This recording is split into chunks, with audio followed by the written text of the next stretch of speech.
નમસ્કાર વાલા દર્શક મિત્રો, સ્વાગત છે આપનું આપણી આ યુટ્યુબ ચેનલ ભાવેશ મકવાણા ન્યૂઝમાં। તો મિત્રો, સૌથી પહેલાં બધાને જય શ્રી કૃષ્ણ, જય માતાજી, હર હર મહાદેવ। તો મિત્રો, આજની તારીખ 23/7/2025।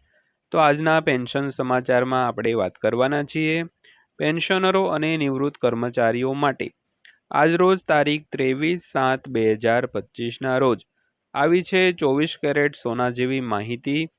તો મિત્રો, શું છે માહિતી તેની આજના વિડીયોમાં આપણે વિગતવાર ચર્ચા કરવાના છીએ, એટલે વિડીયો તમે અંત સુધી જોઈ લેજો। અને હજી સુધી આપણી આ ચેનલ સબસ્ક્રાઈબ ન કરી હોય તો આવી જ માહિતીઓ મેળવવા માટે આપણી આ યુટ્યુબ ચેનલ પણ સબસ્ક્રાઈબ કરી લેજો મિત્રો। તો શરૂ કરીએ આજનો વિડીયો। તો ડીએ વધારો 2025।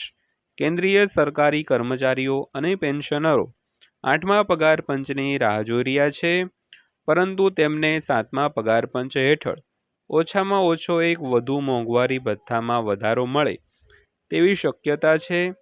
તો દરમિયાન તાજેતરના એક અહેવાલમાં એવું કહેવામાં આવી રહ્યું છે કે કેન્દ્રીય કર્મચારીઓના મોંઘવારી ભથ્થામાં આટલા ટકાનો વધારો થવાની શક્યતાઓ છે મિત્રો।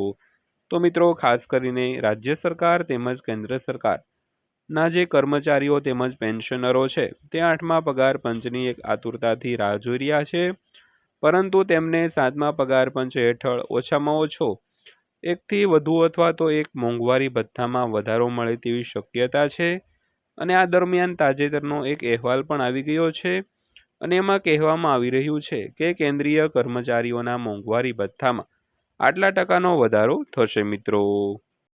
તો ત્યારબાદ વાત કરીએ તો કેન્દ્ર અને રાજ્ય સરકારના કર્મચારીઓ અને પેન્શનરો 8મા પગાર પંચની રાહ જોઈ રહ્યા છે, પરંતુ તેમને 7મા પગાર પંચ હેઠળ ઓછામાં ઓછો એક વધુ મોંઘવારી ભથ્થું વધવાની શક્યતા છે। તો તાજેતરના ફુગાવાના આંકડા અનુસાર જુલાઈ 2025માં કેન્દ્રીય કર્મચારીઓના મોંઘવારી ભથ્થામાં 4% વધારો થઈ શકે છે મિત્રો। તો મિત્રો, ખાસ કરીને જે જુલાઈ 2025નું મોંઘવારી ભથ્થામાં વધારો છે તે ઓછામાં ઓછો 4%નો છે તે વધી શકે છે મિત્રો। તો ત્યારબાદ વાત કરીએ તો વર્ષમાં 2 વાર ડીએ વધારવામાં આવે છે। તો સરકારી કર્મચારીઓ અને પેન્શનરોને ફુગાવાથી બચાવવા માટે વર્ષમાં 2 વાર મોંઘવારી ભથ્થામાં વધારો કરવામાં આવે છે। તો ફેબ્રુઆરી, માર્ચ અને સપ્ટેમ્બર, ઓક્ટોબરમાં મોંઘવારી ભથ્થું અને મોંઘવારી રાહત જાહેર કરવામાં આવે છે। તો આ વધારો અનુક્રમે જાન્યુઆરી અને જુલાઈથી અમલમાં આવે છે, અને આ વર્ષે માર્ચમાં 2%ના વધારા પછી વર્તમાન મોંઘવારી ભથ્થાનો દર 55% છે। તો સરકારી કર્મચારીઓને ડીએ આપવામાં આવે છે, જ્યારે પેન્શનરોને ડીઆર આપવામાં આવે છે મિત્રો। તો મિત્રો, ખાસ કરીને મોંઘવારી ભથ્થામાં વર્ષમાં 2 વાર એટલે કે જાન્યુઆરી અને જુલાઈ મહિનાથી વધારો કરવામાં આવે છે। તો જે જાન્યુઆરીનો વધારો હોય તે માર્ચમાં અથવા તો ફેબ્રુઆરીમાં જાહેર કરવામાં આવતો હોય છે, અને જે જુલાઈનો વધારો છે તે ખાસ કરીને સપ્ટેમ્બર, ઓક્ટોબરમાં જાહેર કરવામાં આવતો હોય છે મિત્રો। તો મિત્રો, સરકારી કર્મચારીઓને ડીએ આપવામાં આવે છે, જ્યારે સરકારી જે પેન્શનરો હોય તેને ડીઆર આપવામાં આવે છે મિત્રો। ત્યારબાદ જોઈએ તો પગારમાં કેટલો વધારો થશે તેના વિશે। તો 3% મોંઘવારી ભથ્થામાં વધારા સાથે 1 જુલાઈ 2025થી લગભગ 18,000 રૂપિયાના મૂળ પગાર ધરાવતા એન્ટ્રી લેવલ કેન્દ્રીય સરકારી કર્મચારીઓના પગારમાં દર મહિને 540 રૂપિયાનો વધારો થઈ શકે છે। તો જો કોઈ કર્મચારીનો પગાર 30,000 રૂપિયા પ્રતિ માસ હોય અને તેને મૂળ પગાર 18,000 રૂપિયાથી ઓછો હોય તો તેને હવે મોંઘવારી ભથ્થા તરીકે 9,990 રૂપિયા મળશે, જે મૂળ પગારના 53% છે।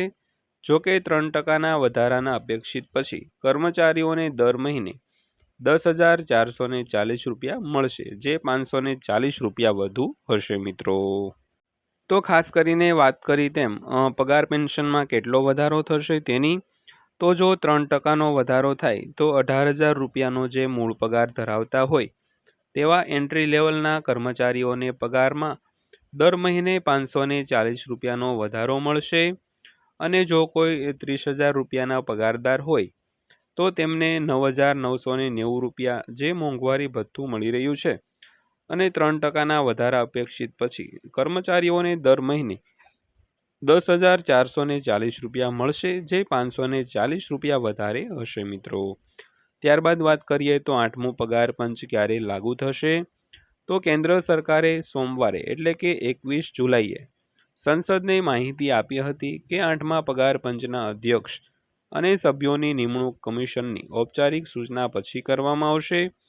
તો નાણાં રાજ્યમંત્રી પંકજ ચૌધરીએ જણાવ્યું હતું કે સરકારે સંરક્ષણ મંત્રાલય, ગૃહ મંત્રાલય, કર્મચારી અને તાલીમ વિભાગ અને વિવિધ રાજ્યો સહિત મુખ્ય હિતધારકો પાસેથી સૂચનો મંગાવ્યા છે અને આ પ્રક્રિયા કમિશનની રચના પહેલા વ્યાપક પરામર્શ સુનિશ્ચિત કરે છે મિત્રો।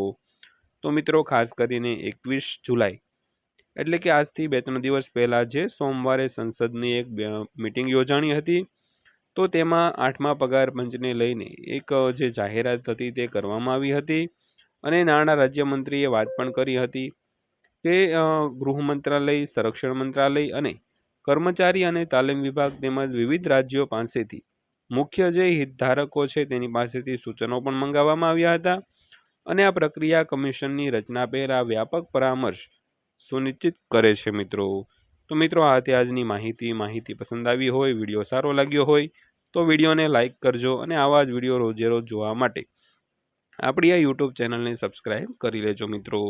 તો ફરીવાર પાછા મળીશું આવા જ એક નવા વિડીયો સાથે, નવી માહિતી સાથે। ત્યાં સુધી સૌને જય હિન્દ, વંદે માતરમ।